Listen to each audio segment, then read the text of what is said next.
Hello, everybody, and thank you for tuning in to Mixed Texan Politics. All right, I have an update for you on what's going on with Bud Light.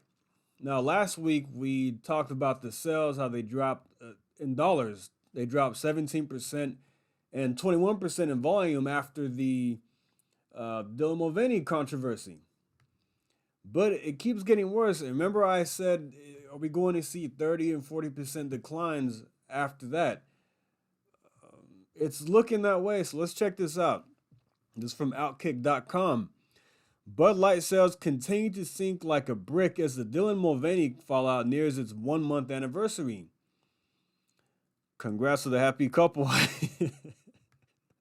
The latest numbers are in, and the folks over at Anheuser-Busch may want to look away. According to Beer Business Daily, Bud Light's off-premise sales volume and the amounts of beer sold outside of restaurants and bars was down 26.1% from a year earlier, ending the week ending April 22nd. That's even worse than the 21.1% decrease the week prior, while Bud Light numbers are down 8% this year. This is a disaster. Now, I'm not shocked, but I mean, I'll get to that later. But the above figures include sales at grocery stores, convenience stores, and liquor stores. The shocking deterioration of Bud Light Blue's market share continued apace through the third week of April and actually somehow worsened. We've never seen such a dramatic shift in national share in such a short period of time. Beer Business Daily wrote on its website. Bud Light sales down nearly 30% as Miller Lite and Coors Light go up. Wow. Now, this is good news for these competitors. The same report paints a much greener picture for the folks over at Miller Lite and Coors. The trade publication and data provider noted that Coors Light volume was up 13.3% in the third week of April, while Miller Lite rose 13.6%. Whew. Now I have something to say about what I've seen personally. Now, I was working a private event. I'm in the alcohol serving industry. I was working a private event a few days ago, or last week, and they were providing three different beers at this private event. It was Miller Lite, and it was Budweiser, and it was something else. I'm not even joking when I say that there were 3 cases of Budweiser, 324 packs, 72. Only 4 of them were taken. 4 out of 72. The rest was Miller Lite and this other brand. I don't remember what it was, but it was nuts. Nobody was even thinking about Budweiser. The only reason why the 4 were taken is because it was a celebration of life event. So the guy who passed away, his favorite drink was Budweiser. That's the only reason why these 4 cans were drinking, was because to pay respect for this guy. Otherwise, not a single person would have gotten Budweiser. Now, this is from a bar in Houston. They've seen sales decline as well. But this is just anecdotal evidence right here. Let's check this out. And welcome back to The Factor Uncensored. The numbers are in, and it appears a conservative feud boycott of Budweiser is actually taking a toll. Recent numbers show sales for the beer drop by 17% in parts of April. That's likely as a result of a March Madness promotion with a trans influencer named Dylan Mulvaney. Now, we spoke with the owner of Kobo's in Edo, and he says... Is it Dylan or Dylan Mulvaney? I don't know, whatever. Moving Budweiser has been very tough since the boycott began. Personally, it doesn't matter to me what your beliefs are. Business-wise, it's affecting us a lot. We pretty much can't even give it away. So you have cases sitting there. We've had cases since it came out. We've had about 14 cases that have not moved. And are people saying anything about? That's a lot of cases just sitting there that haven't moved. The issue. Yes and no. You know what I mean? with the volume that we get here, people don't want to necessarily speak openly about it, but we all know what it is because we never had that issue before. And we have had a couple people that we said, look, it's on sale, we're doing, no, I'd rather have something else. And so it's kind of, proof is in the pudding on what's going on right now. Wow. Now, Raul says he's hoping to get back to business where Budweiser is being sold and not sitting just against his wall. Wow. Now, like he said, as a business owner, he doesn't care. As somebody running a business, it doesn't matter what your beliefs are. He just he's there to make money. But sales wise, yes, it has affected. This whole thing has affected him, affected the sales of this company. Now there's even more anecdotal evidence. This was at Sam's Club in Michigan. Look at that.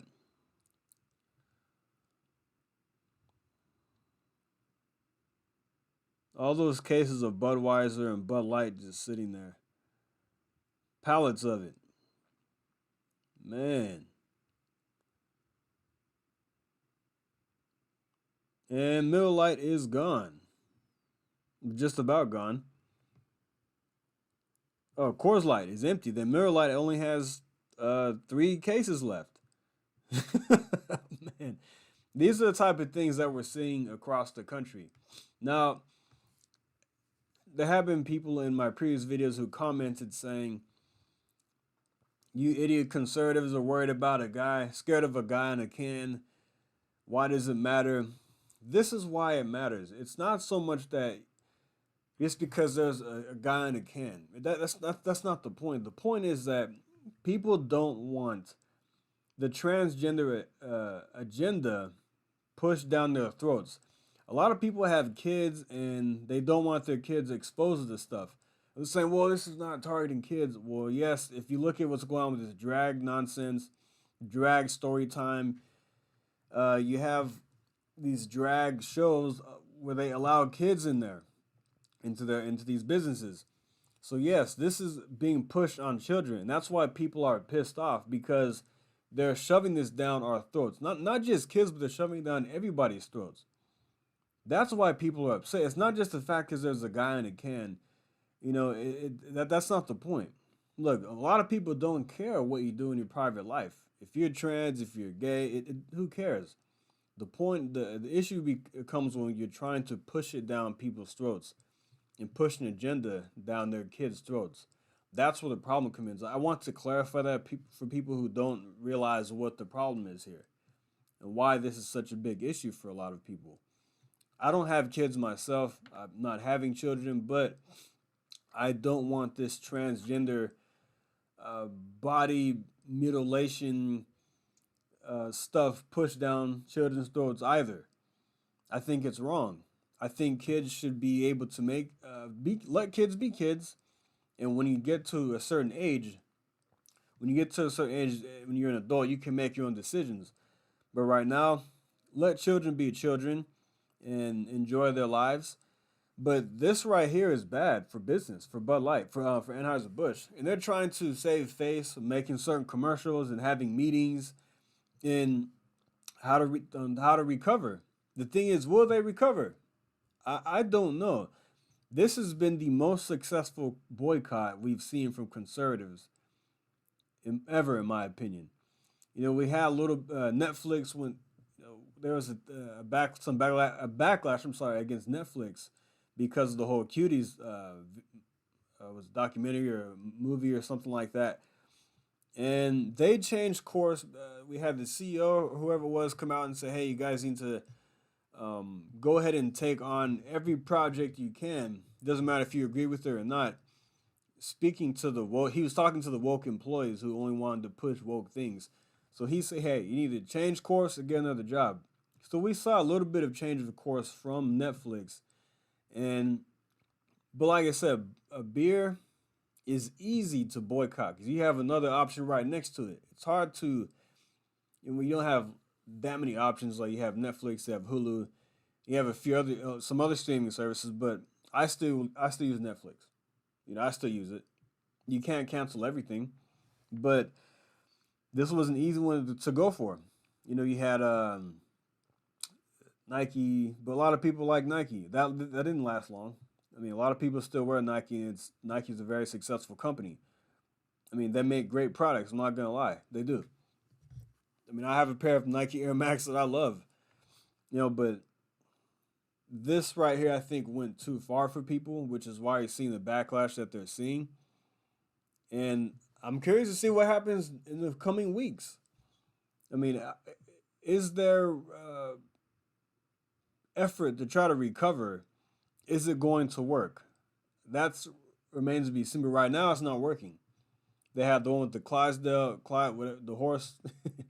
They had a different ad come out recently to target younger people, like younger people drinking at some kind of fair or something like that. That's the route they should have gone before. If they want to target a younger generation, they should have done that in the first place, not push an agenda down people's throats, thinking it's going to sit well with young people and everybody else. If you're gonna do something, you have to think before you take a bold move, bold action like that, and do something that is going to be controversial. Now, these people at the top are saying that this stuff was not run by them. Now they're going to look more closely at what kind of